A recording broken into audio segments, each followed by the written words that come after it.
రాత్రిపూట అంతా కూడా కంప్లీట్ అయిపోతాయి. అన్నం కాస్త కొద్దిగా ఏమన్నా గిన్నెలో మిగిలితే ఈ కొద్దిగా కదా అని చెప్పేసి దాన్ని సింక్లో పడేయకుండా ఆ అన్నం మిగిలింది కొద్దిగా అయినా సరే ఒక చిన్న బౌల్లో తీసి పెట్టి మూత పెట్టి ఉంచండి.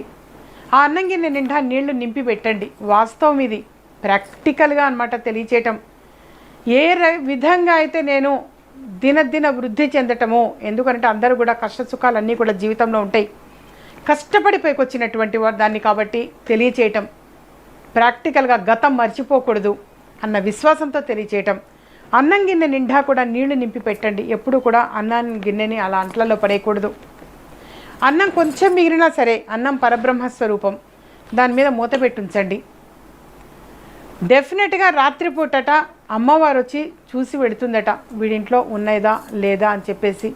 ఏమో అమ్మవారికి ఆకలే మన ఇంటికే వస్తుందేమో మనకు తెలియదు కదా, అందుకని శాస్త్రానికైనా కొంచెం పెట్టుంచండి.